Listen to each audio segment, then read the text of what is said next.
My brother, whom I had always supported financially, stole $200,000 that I had been saving to buy an apartment. When I told my father, he said, "It's your own fault," and took his side. After that, I ruined all their lives. I pressed the refresh button, staring blankly at the monitor. The numbers hadn't changed. The balance on the account, $17.38. Refreshed again. $17.38. Yesterday, there were $200,017.38. 200,000. Gone. My heart hammered somewhere in my throat. I grabbed my phone, found the bank's number, and pressed call while frantically reviewing my transaction history. "Hello, this is Madeline Pierce." My voice shook. "I need help. There's money missing from my account." As the dial tone sounded, I found the last transaction. A transfer to an account. The recipient's name made me choke. Nathan Pierce, my brother. "First National Bank, how may I help you?" I heard a polite female voice. "I think there's been a mistake." I tried to speak calmly, but the words came out in a rush. "My account was withdrawn yesterday, a large sum of money, $200,000. There must be some mistake." "Just a minute, miss. May I ask you to verify your identity?" I dictated my information, date of birth, address, the last 4 digits of my social security number. The blood was pounding in my temples. "Thank you, Miss Pierce. I see the transaction you're talking about. A transfer in the amount of $200,000 was made at 16 hours and 22 minutes yesterday to Nathan Pierce's account. It was an online transfer made from your account." "It wasn't me," I exhaled. "I didn't make that transfer." "Did you log into your account yesterday?" "Yes, I checked my balance this morning, but I didn't transfer any money." "Does anyone else have access to your account, Miss Pierce?" I closed my eyes. My brother. I gave him my login info 2 years ago when I came down with the flu and asked him to pay my bills. "Yeah, my brother's. But he would never, His voice broke. "Miss Pierce, in that case, you should go directly to your brother. If you haven't authorized this transfer, you can file a theft report with the police and—" I didn't finish by pressing the disconnect button. Nate, my little brother, the man I've been helping my whole life, stole my money. Money I saved for 8 years, denying myself everything. $200,000 for a down payment on an apartment in Brooklyn. My dream, my purpose, my freedom. My hands shook as I dialed his number. 1 ring, 2, 3. Temporarily unavailable. Of course. I tried again. Same result. I texted, "Nate, I need to talk to you. Urgent." Sent, but not delivered. Next call was to my mom. She answered after the second ring. "Maddie? What's wrong?" "Mom, have you seen Nate today?" I tried to keep my voice steady. "No, sweetie. He called yesterday, said he was going away for a few days with some friends. Why?" "Mom, he stole my money. All my savings. $200,000. The tears finally came out, and I burst into tears. "What? Maddie, are you out of your mind? Nate would never do something like that." "He did, Mom. I just talked to the bank. Yesterday, he transferred all the money from my account to his, every dime." "There must be some explanation. Maybe it's a mistake." "What mistake, Mom? He stole my money." I was almost screaming. "I've been saving for an apartment for 8 years. "Calm down, Maddie. I'm sure it's just a misunderstanding. Nate would never—" "I'm on my way to your place." I cut her off. "I'll be there in 20 minutes. All the way to my parents' house in the suburbs, I was in a fog. I gripped the steering wheel with white knuckles, trying to hold back the sobs. 8 years of savings. $200,000. Gone. I parked in front of the familiar 2-story house with the white picket fence where I grew up. My mom met me at the door, worry on her face. "Maddie, honey, you look terrible. Come in." Dad was sitting in the living room in front of the TV. He looked up when I came in. "What's wrong?" he asked, turning off the sound. I collapsed into the chair, pulled out my phone, and showed them my bank statement. Nate had stolen my money, every last dime. My dad took the phone, frowned, stared at the screen, then handed it to my mom. "Are you sure there's no mistake?" he asked. I spoke to the bank. The transfer was made yesterday from my account. Nate had my login information. Why would you give him access to your account? I could hear the annoyance in my dad's voice. I was sick 2 years ago, and he helped me with my bills. I trusted him, Dad. He's my brother. Mom shook her head, handing the phone back to me. I don't believe Nate could do something like that. There has to be some explanation. What explanation, Mom? I was almost screaming. He transferred $200,000 from my account to his and disappeared. He's not answering his cell phone. His cell phone is disconnected. Don't raise your voice at your mother, my father said sternly. We're all upset. Let's wait for Nate to explain what happened. Explain? I choked with indignation. Dad, he stole my money. Money I've been saving for 8 years.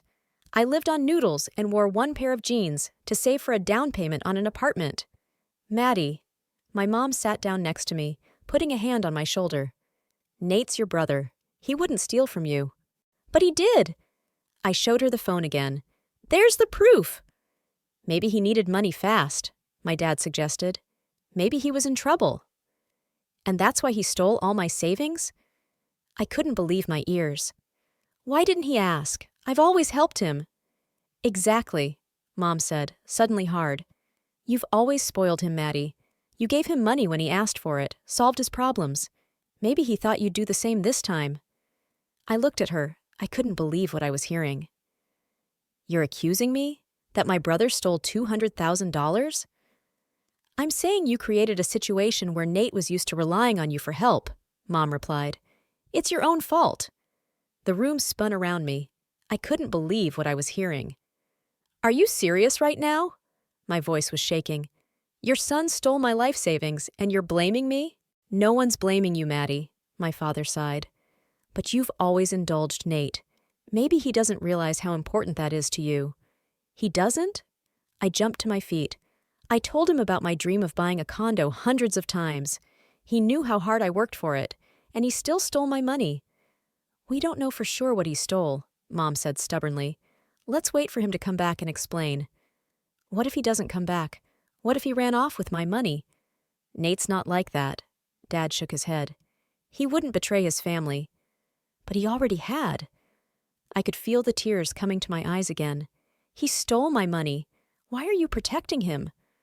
Because he's our son, Mom said simply. And your brother. A family has to stick together, Maddie. Whatever problems we have, we solve them together. Together? I laughed bitterly. You won't even admit that he did something wrong. You took his side without even listening to me. We side with both of our children, Dad said. But you've always been stronger than Nate. You've always made it through. He's more vulnerable. Vulnerable? I couldn't believe my ears. He's 28 years old, Dad. He's a grown man who stole $200,000 from his sister. How is that vulnerable? Maddie, Mom stood up, her voice colder. You've always been more practical. You'll save money again. You have a good job. You know how to save money. 8 years, Mom. 8 years I've been saving every extra dollar. And you're telling me to just start over? What are you suggesting? Dad asked. Sue my own brother? Send him to jail? I stared at them, and suddenly everything fell into place. All those years, Nate was the golden child, the one to protect, the one who's forgiven. And I was the one who was expected to take responsibility, the one who should understand, the one who should forgive. Yes, I said quietly. If I have to, yes, I'll sue him. You won't do that, Mom said firmly. You love your brother. I did, I corrected. I loved my brother, and I thought he loved me. Obviously, I was wrong. I headed for the door. Maddie, where are you going? Dad called out. Home, and to the police. Don't do anything stupid, my mom warned me. You're going to ruin Nate's life, and yours too. I turned around at the door, looking at my parents, the two people I loved more than anyone in the world, who had just chosen my brother the thief over me. My life was already ruined, I said. You three made sure of that. I walked out, slamming the door behind me, and got into the car. My hands were shaking as I put the key in the ignition. The only thing going through my mind was that my family had betrayed me. All of them. Nate stole my money. My parents took his side. They said it was my fault. My whole life, I've put my family first. Helping Nate with his homework, paying his bills when he lost his job, defending him to his parents when he got in trouble. I was the perfect big sister, the perfect daughter. And what did I get in return? Betrayal from all three of them. I wiped away my tears as I started the car. Well, I'm done. If they think I'm just going to swallow it and keep quiet, they're wrong. I won't be the Maddie who forgives, who understands, who always gives in. They didn't just steal my money. They stole my faith in my family, my trust, my dreams. And they're gonna pay for it. All three of them. I will get my money back, and I will make them regret what they did. Even if it means ruining our relationship forever. Even if it means ruining their lives. This is a war, and I'm not going to lose it. I got my first bike when I was 11, a used one with peeling paint and squeaky brakes. Nate got a shiny new BMX for his 9th birthday. That's when I first felt this strange injustice, but I kept silent. Mom explained, "It's Nate's birthday, honey. Besides, you know he gets so upset when he doesn't have something as good as everyone else. It's always been like that, for as long as I can remember. We grew up in the suburbs, in a house with a white picket fence. Not rich, but not poor. Dad worked as a manager at an insurance company. Mom taught elementary school. A typical middle-class American family. Except I was always in the background. Nate was 2 years younger than me, but everything revolved around him. He was a fragile child, often sick, and his parents surrounded him with special care. Nate needs more attention. Nate's more sensitive. You realize he has a harder time. I heard those phrases all the time. I learned to be invisible. Good grades, help around the house, no problems. In high school, I was an honor student, class president, captain of the debate team. At home, the perfect daughter who never caused any problems. At 16, I got my first job as a clerk at the Kroger supermarket on the outskirts of our town. 3 days a week after school, and a full day on Saturday. My first money earned went toward a gift for my mom, a silver bracelet she'd wanted for a long time. "How nice, dear," she said as she tried on the bracelet. Then she added, "Nate drew me a card. Look how pretty it is." I looked at my 14-year-old brother's crooked drawing and smiled. I was used to it. At 18, I went to a college close to home, a state university with a good business administration program. I'd been offered a scholarship to Boston College, but my parents insisted I stay close by. "Nate needs your help with his studies. Besides, if you leave, he'll miss you so much." So I stayed. I rode the bus to school, kept working at the supermarket, and helped my brother with his homework in the evenings. He wasn't stupid, just lazy and absent-minded. "He has a creative nature," Mom said. "He just hasn't found himself yet," his father echoed her. When Nate enrolled at the same university 2 years later, I was already in my 3rd year. My grades were excellent. I was working part-time as an assistant economics professor, and I was saving every extra dollar for the future. I planned to move to New York City after graduation and find a job in the financial sector. Nate dropped out in the middle of his first semester. "College isn't for me," he declared over dinner. "I want to make music. Start a band." I expected my parents to be furious. They'd paid his tuition, bought him a laptop, new clothes. Instead, they nodded with an understanding look. "Of course, son. You should follow your dreams." That night, I cried into my pillow. Not out of jealousy, out of injustice. If I'd said I was dropping out of college to pursue a music career, they would have thought I was irresponsible and selfish. But Nate got away with it. His music career didn't work out. The band broke up after 3 months. Nate got a job as a barista at a coffee shop, but was fired after 2 weeks for being late. Then he worked at a bookstore, then a musical instrument store, then a courier. He never lasted longer than a couple months. I graduated with honors and received an offer from a pharmaceutical company called Vitafarm, not in New York, but in Philadelphia, but with a good starting salary and prospects for growth. When I broke the news to my parents, their first question was, "What about Nate? What about Nate?" I didn't get it. He's so used to having you around. Who's going to help him? At 22, I resisted their expectations for the first time. I moved to Philadelphia. I rented a tiny studio in a rough neighborhood, but it was mine. My first fully self-sufficient space. I worked my ass off. I came in early, left late, studying paperwork at night, taking on extra projects. After a year, I was promoted to junior analyst. My grandmother died when I was 24. She left me $25,000, her savings from her long life as a nurse. To Nate, she left her vinyl record collection. "He will appreciate them more. He has a musical soul," she wrote in her will. That $25,000 became the foundation of my savings. I didn't spend a dime of it. I put it in a special account and vowed that someday I would have my own apartment. Not a rental, my own. A month after Grandma's funeral, I got a call from Nate. "Mads, I'm in trouble." His voice sounded strained. "I need $3,000 by the end of the week or I'll be evicted." I didn't ask why he hadn't paid his rent. I didn't ask why he hadn't contacted his parents. I just transferred the money. 2 months later, the story repeated itself. Then again, and again. It became our pattern. Nate called when he was desperate. I helped. Sometimes it was rent. Sometimes it was credit card debt. Once it was bail to get him out of the police station after a bar fight.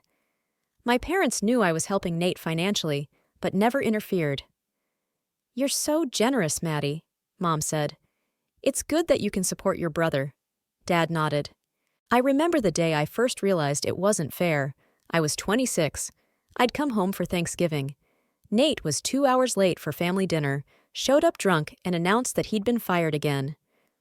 "Boss is a jerk," he complained as he plated himself a turkey. "Doesn't appreciate creative people." Instead of rebuking him, his parents began to console him. "Of course, son, you'll find something better." Not everyone is capable of appreciating your talents. I was eating in silence when Nate suddenly turned to me. "Hey, Mads, can you lend me a couple hundred? I need to replace the strings on my guitar." I had just wired him $800 for rent. He'd obviously pissed it away or spent it on something else. "Nate, I already helped you with your rent this week," I said quietly. "Come on." He rolled his eyes. "You have tons of money. I mean, you work at this cool company." "I don't have tons of money. I'm saving for an apartment." "It's only a couple hundred. You won't even notice." "Maddie," Mom interjected, "your brother is asking for such a small thing. Don't you feel sorry for it?" I looked at my parents. They were staring at me expectantly. Nate grinned, confident of victory. "Sure," I said, and pulled out my wallet. $200. That night I swore to myself that one day I'd say no.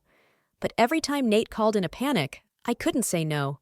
He was my little brother. I loved him no matter what. My only support came at work. Alexa Ramirez, an analyst in a neighboring department. We became friends when we were assigned to a joint project.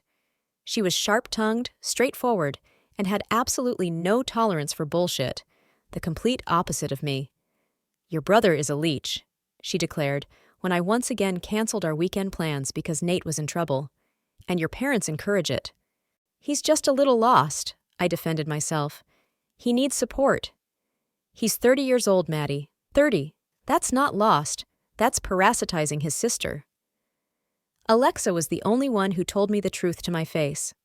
One day, after a particularly hard conversation with my parents when they sided with Nate again in an argument about money, I sobbed on her couch. "You know what the worst part is?" I sobbed. "I keep hoping that one day they'll see how hard I try, how much I do for this family, that they'll say, 'Maddie, we're proud of you.'" Alexa put her arm around my shoulders. "They'll never say that," she said softly, "because then they'd have to admit that they screwed up with Nate, that they created a monster with their endless indulgence, and that they used you as a crutch for him." "They love me." I wiped away my tears. "In their own way, yes," Alexa nodded. "But they don't respect you, and they don't appreciate you. And as long as you let them and Nate wipe their feet on you, nothing will change." I knew she was right, but I wasn't ready to break the cycle. Every time the phone rang and Nate's name popped up on the screen, I answered it.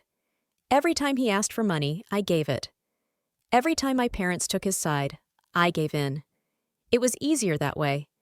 It was more familiar. I was a good big sister, a good daughter, the one who understood, forgave, supported. And then, one day, I found out that my account was empty, that my brother had stolen $200,000, money I'd been saving for 8 years. And when I ran to my parents for support, they said, "It's your own fault," and something in me broke. Or maybe it was the other way around. Something fell into place. The police station greeted me with cold fluorescent lights and the smell of cheap coffee. The young officer behind the front desk listened to my story, making notes in a notepad. His face remained impassive, only his eyebrows occasionally raised when I mentioned amounts.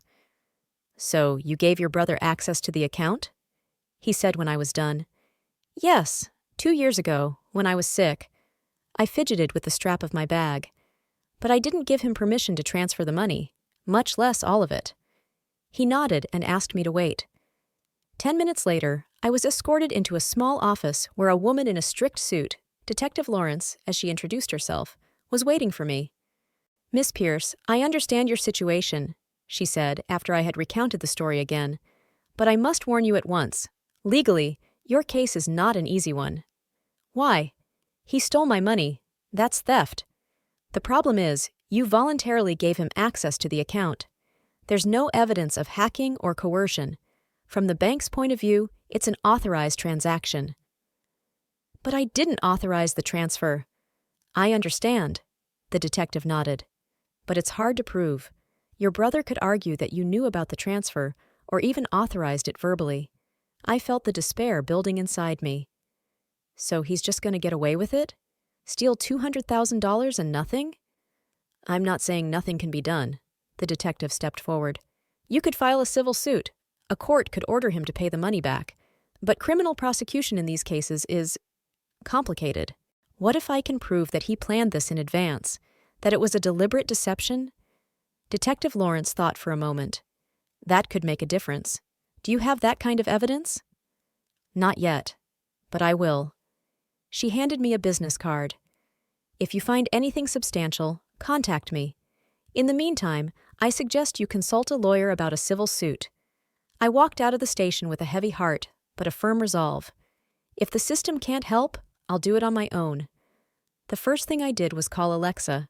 She listened to me without interrupting, then said firmly, "Come to my place. Now. You shouldn't be alone."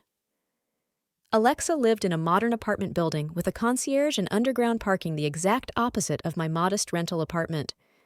When I walked in, she hugged me tightly and then poured me a glass of wine. "Now tell me, everything from the beginning." I laid out the whole story to her, from discovering the empty account to the conversation with the detective. Alexa listened, tapping her fingernails on the countertop, a sure sign that she was considering a plan of action. "You need a lawyer," she finally said.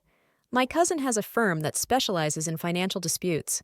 I'll call him tomorrow." "Thank you," I nodded. "But I need proof." "Nate's not answering his cell phone. His cell phone's disconnected. I don't know where he is, or what he did with the money." "Let's start small." Alexa picked up her laptop. "What do you know about his friends? Where does he usually hang out?" I wondered. Even though I helped my brother regularly, I didn't know much about his life. He rarely talked about his friends or his activities. Lately, he'd often mentioned a certain Marcus, said he knew how to make a quick buck. "Last name?" "I don't know, but he's a friend of Nate's on Facebook. We started with social media. Nate's page was filled with pictures of parties, concerts, and random selfies. No updates in the last 3 days, since he stole the money. Among his friends, we found 2 Marcuses. One looked like a typical office worker, the other, with long hair pulled back in a ponytail and wearing expensive designer clothes, looked more like the type of person Nate usually hung out with. "Marcus Wong," Alexa read out. "Let's take a look." Marcus's page was full of pictures of luxurious living, yachts, private jets, expensive restaurants, and lots of posts about cryptocurrency and passive income. Bingo. Alexa turned the screen to me. "Look." A recent photo showed Nate standing next to Marcus, both holding glasses of champagne. The caption read, "Celebrating our new venture, to the moon! #crypto #investment #millionaire mindset." That was a week ago. I felt my insides clench. A week before he stole my money. We continued digging. Marcus Wong turned out to be the founder of Lunar Crest Investments, a company that promised a revolutionary approach to crypto investing and guaranteed 3 times profits in a month. Classic scheme, Alexa snorted. They promise a golden mountain, raise money, and then disappear. I bet your brother put your money into that scam. It made sense. Nate was always looking for easy ways to get rich. He must have convinced himself he'd triple my money, give me my 200 grand back, and keep the profits. Typical Nate.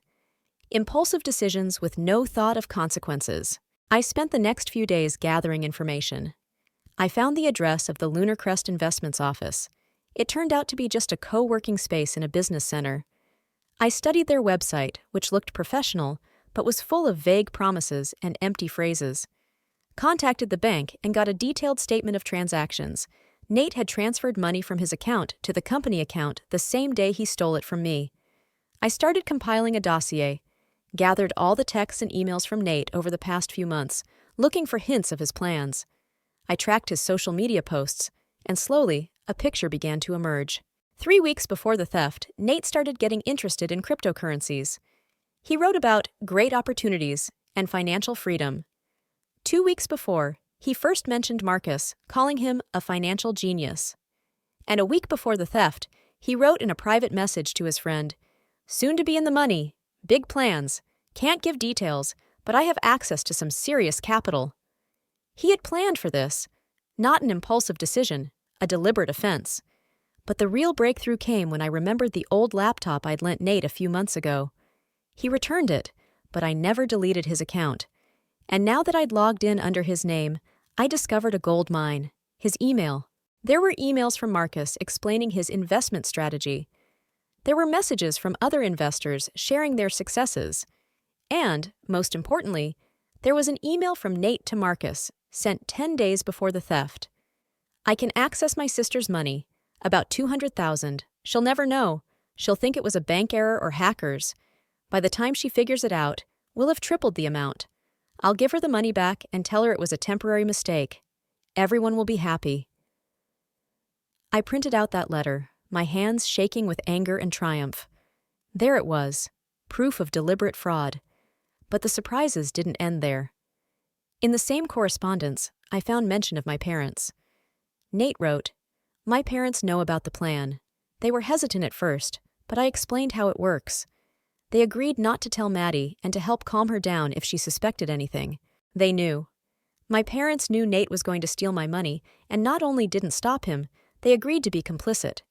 I took all the evidence to Detective Lawrence. She scrutinized the materials and nodded. We now have grounds for a criminal case, evidence of willful fraud and conspiracy. We will find your brother, Miss Pierce." Along with the police investigation, I filed a civil suit against Nate and against Lunar Crest Investments. The lawyer Alexa recommended was confident of success. "With this kind of evidence, we'll definitely win the case," he said. The only question was whether there would be any money left by the time the court decided. I knew what he meant. If Lunar Crest was a regular pyramid scheme, the money might already be gone, transferred to offshore accounts, cashed out, spent. But I needed more than just my money back.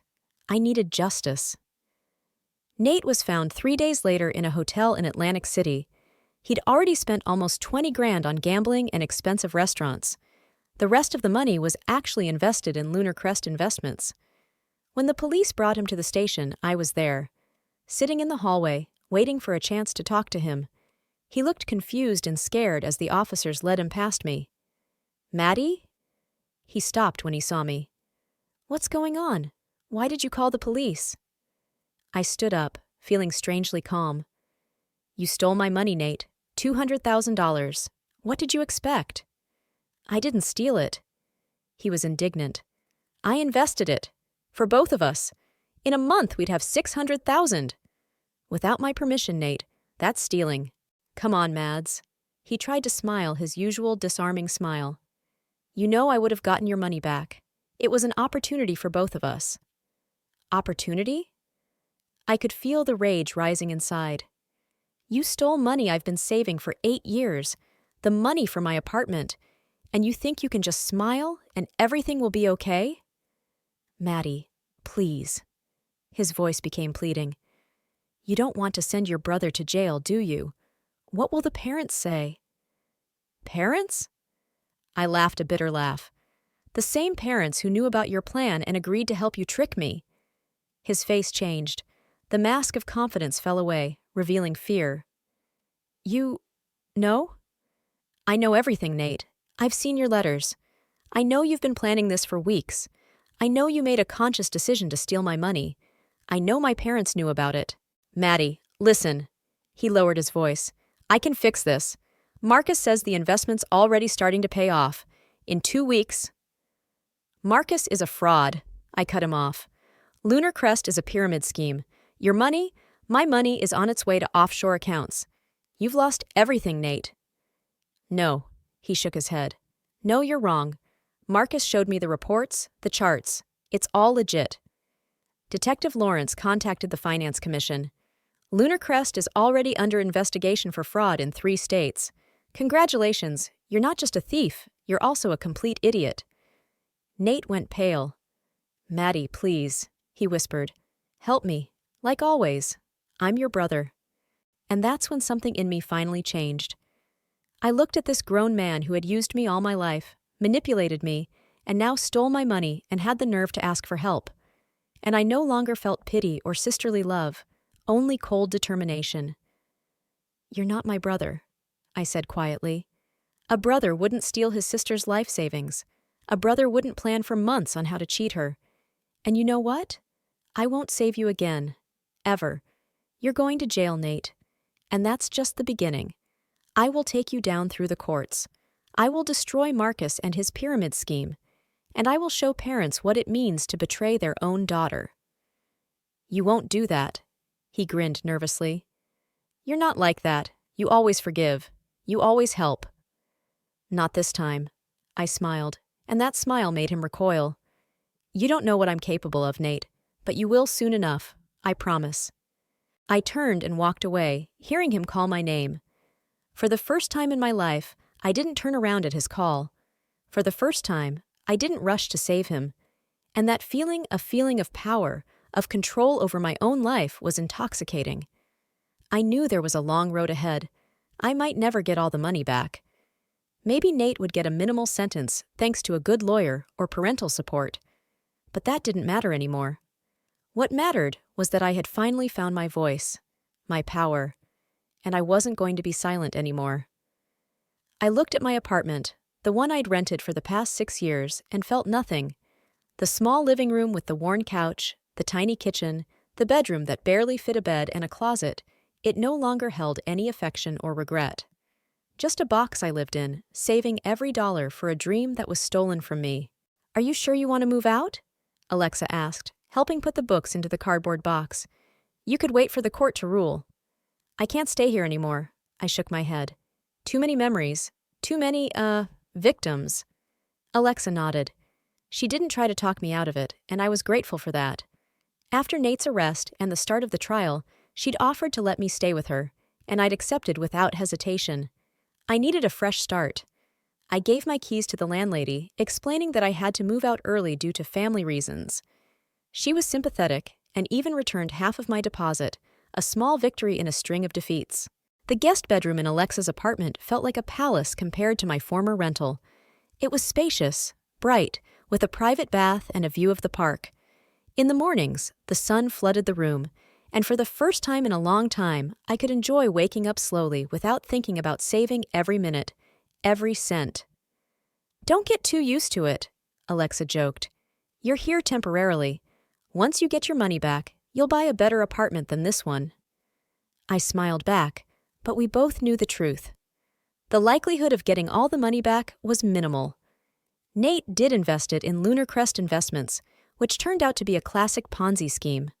By the time Marcus Wong was arrested and the company's accounts frozen, most of the money had already disappeared, transferred through a network of shell companies offshore. The first meeting with the lawyer Alexa recommended took place a week after I moved in. Daniel Rush turned out to be the complete opposite of my expectations. I had envisioned a rugged man in an expensive suit, but what I saw was a relaxed 35-year-old guy in jeans and a sweater. Don't let appearances fool you, he smiled, noticing my surprise. I wear suits in court and intimidate my opponents. We were sitting in his office, not a swanky penthouse overlooking the city, but a cozy space in a converted Victorian mansion. "Your case isn't easy, Madeline," Daniel said, looking over the documents. "But you have a strong case. Evidence of premeditated fraud, emails proving intent, that's good. The problem is that the money is likely no longer fully recoverable." "I understand," I nodded. "But it's not just about getting the money back. I need them to answer for what they did." "They?" "My brother, Lunar Crest, and my parents, who knew about his plans." Daniel tapped his pen on the table thoughtfully. "My brother and the company made sense. But the parents? Do you want to sue them too?" I thought about it. Part of me wanted to punish them as harshly as I'd punished Nate. They'd betrayed me as much as he had. But another part of me still hoped. For what? Remorse? An admission of guilt? "Not yet," I finally answered. "But I want them to understand the consequences of their actions." He nodded, not making an assessment. "Then let's focus on the main culprits. I'll prepare all the documents for the court. It will take some time." For the next few weeks, I immersed myself in investigating Lunar Crest investments. My analytical skills, honed by years of working with pharmaceutical data, proved unexpectedly useful in a financial investigation. I spent evenings studying transactions, connections between companies, and the flow of money. Turns out, Lunar Crest was just the tip of the iceberg.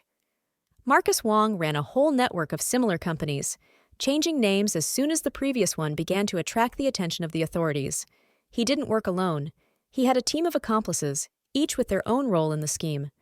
I gathered information, created tables, diagrams of the connections. Daniel was impressed with my work.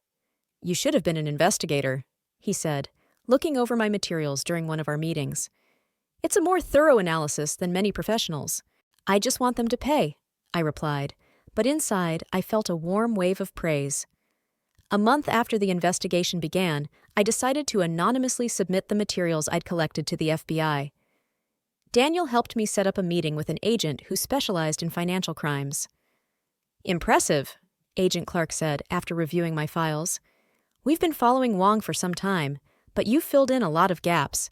Especially interesting is the connection to offshore companies in the Cayman Islands."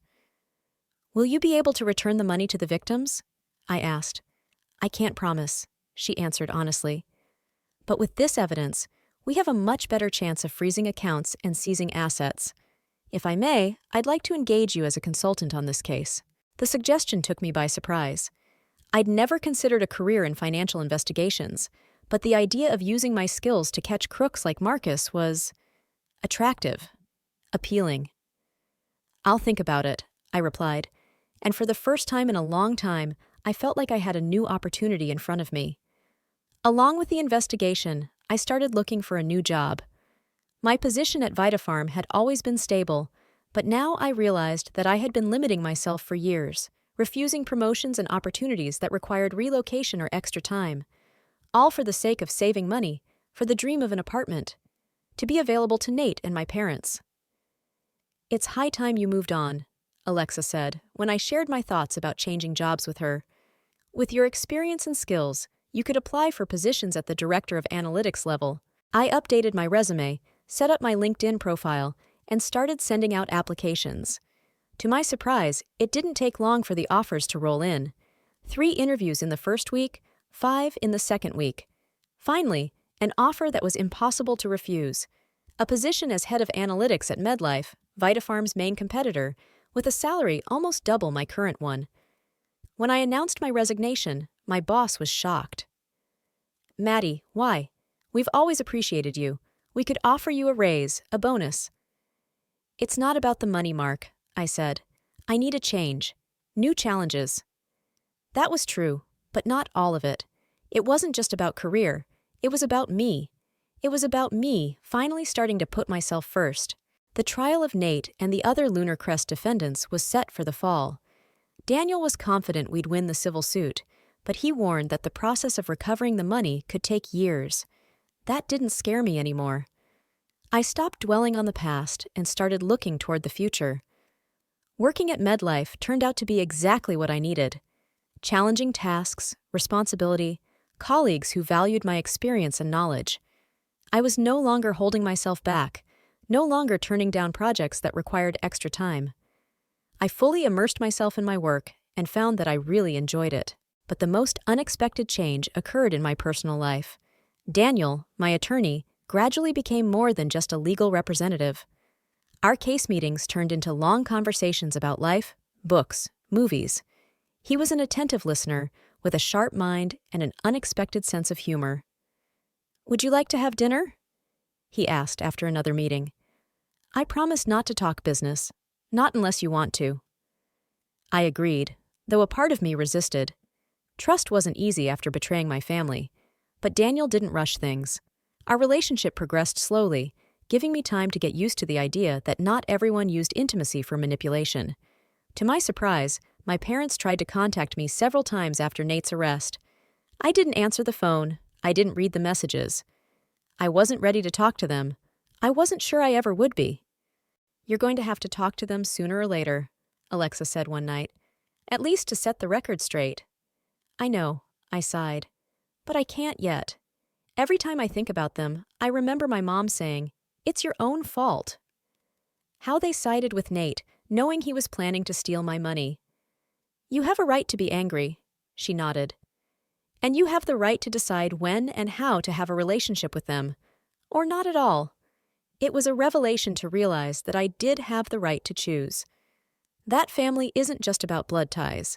That relationships should be built on mutual respect, not obligation and guilt. My idea of family was changing. Alexa, who sheltered me in my time of need. Daniel, whose support went far beyond professional responsibilities. New coworkers who became friends. Even Agent Clark, with whom we continued to work on the Lunar Crest case. These people showed more care and respect than my own family had shown in years. In June, 6 months after the theft, the first sentencing in the Lunar Crest case took place.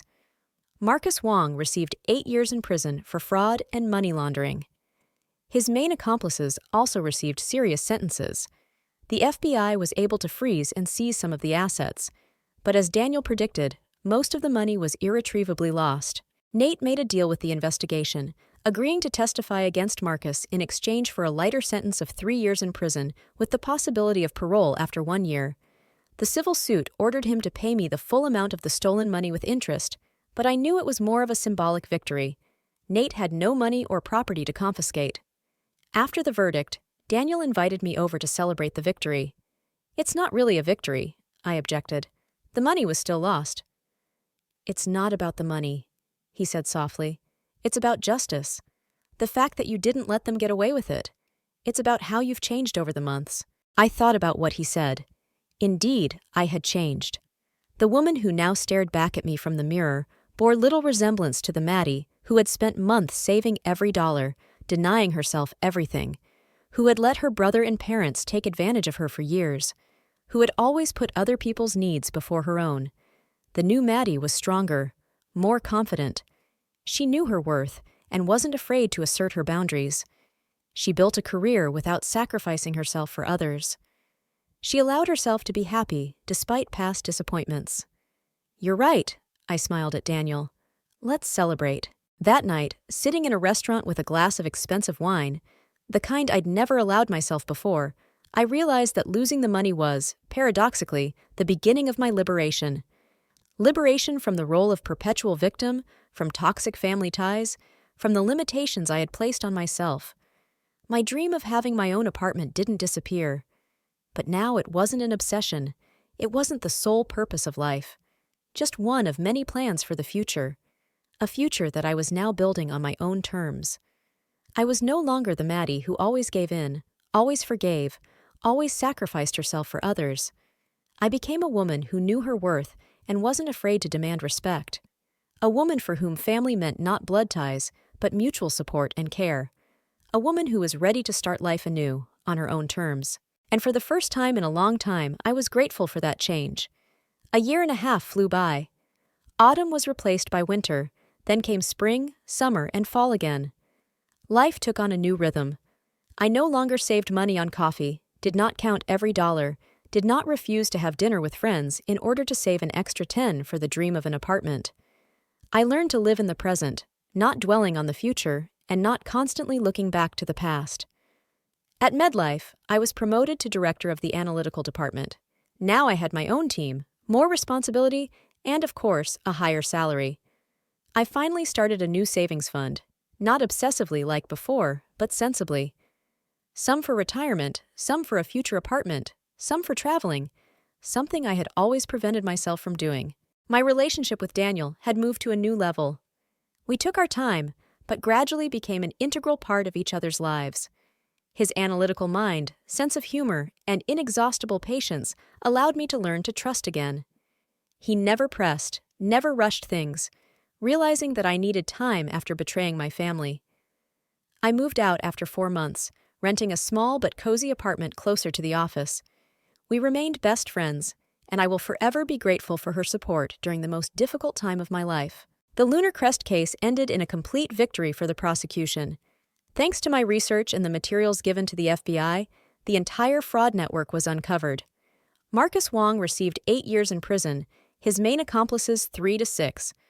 I even got a thank you letter from the Finance Commission, and Agent Clark hinted that if I ever wanted to change careers, there was a place for me on their team. I didn't think much about Nate.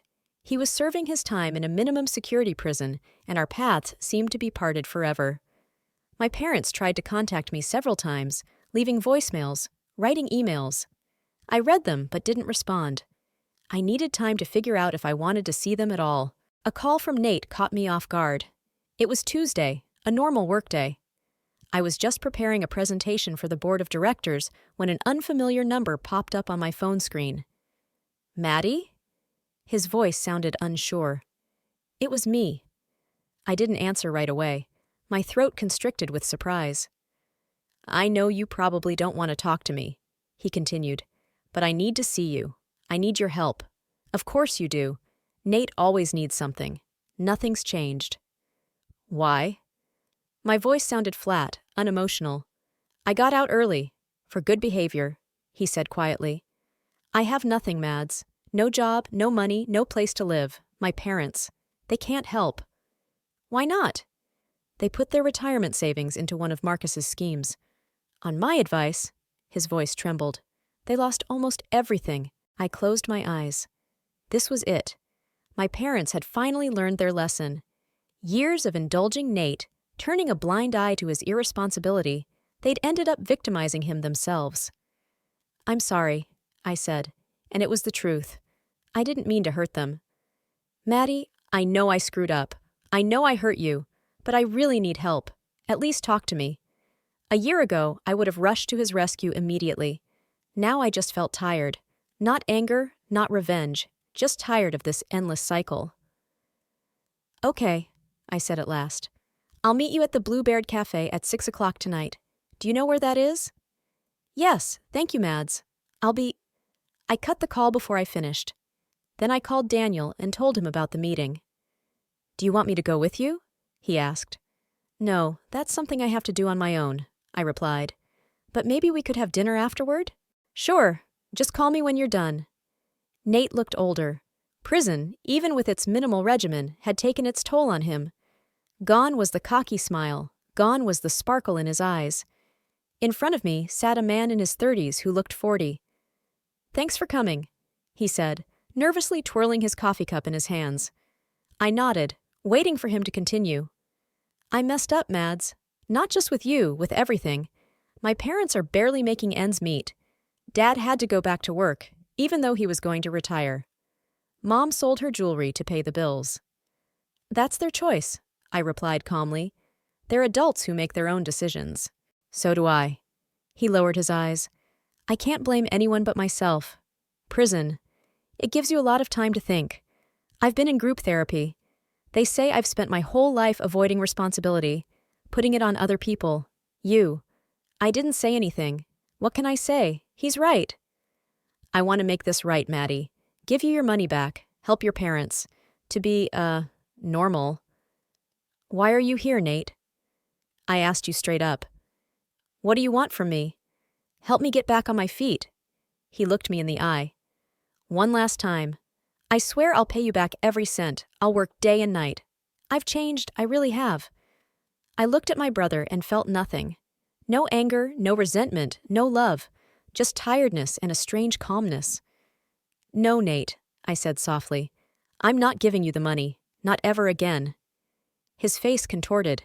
"But Mads—" "I'm not finished," I interrupted. "I won't give you money, but I'll help you in other ways. I'll set up an interview with a friend of mine at his company. It's a call center job, nothing prestigious, but a steady paycheck and health insurance. I'll also pay you 3 months' rent for a room, not an apartment, a room, and 6 months of therapy. And when you're back on your feet, we'll work out a repayment plan. Not all at once, gradually." He looked at me with surprise.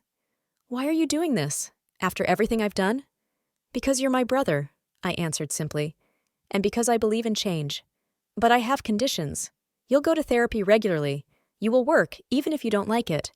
And if you ever break our agreement, if you ask for more money or miss a paycheck, it's over. Forever." Nate looked at me for a long moment, then nodded slowly. "Thank you," he whispered. "I don't deserve it." "No, you don't," I agreed. "But I'm not doing this for you. I'm doing this for me. To move on." The next day, I got a call from my mom. She was crying into the phone, asking for a meeting. I agreed, but I chose neutral territory, the same Bluebeard where I'd met Nate. My parents showed up together. They looked older, gaunt.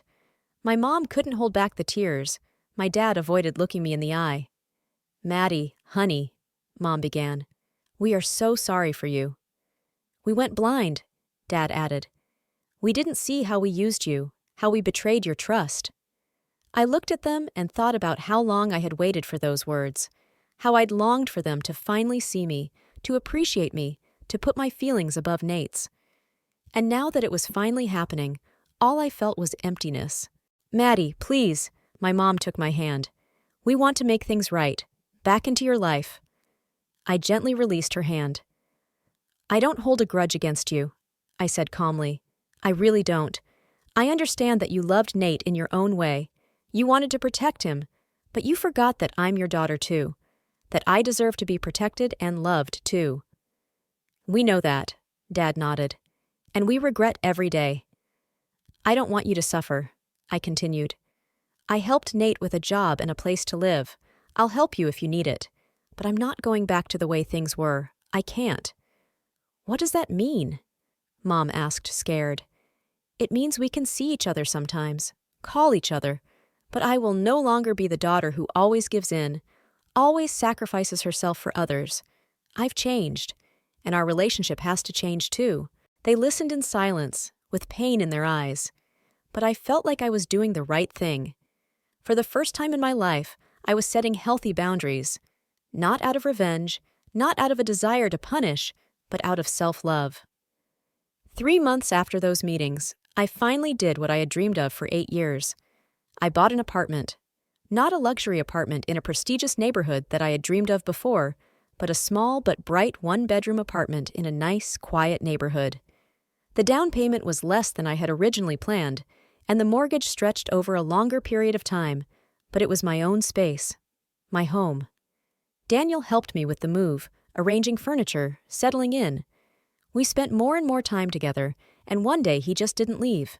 He stayed, like he was supposed to, and I realized I didn't want him to leave. Nate surprised me by keeping his word.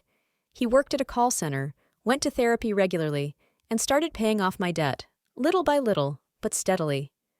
My parents called once a week, not claiming more, respecting the boundaries I had set. My life had found balance. I was no longer a victim or a savior, just a woman who had finally learned to value herself, her needs, and her dreams. The evening after the housewarming party, Daniel and I sat on the balcony of our new apartment. The sunset colored the sky in shades of pink and gold, and the city was buzzing below, alive, restless, full of possibilities. "What are you thinking about?" Daniel asked, putting his arm around my shoulders. "About how strange everything had gotten," I answered. Losing the money I'd been saving for 8 years should have been a disaster, and instead, it was liberating. "Sometimes we have to lose something to gain something more valuable," he said. I nodded, looking at the city, at my new home, at the man beside me. Yes, I had lost money. I may have lost my old family. but I'd gained something far more important: self-respect, independence, the ability to love without dissolving into another person, true freedom, and it was worth all the loss. Любі глядачі, дякую вам за перегляд, ставте лайки та підписуйтесь на канал. Також напишіть в коментарях, чи погоджуєтесь ви з Дженніфер, чи вона мала розказати все матері, чи ні, чи мала все розказати своєму коханцю щодо свого чоловіка, чи ні. І також прокоментуйте, чи вам сподобалось це відео.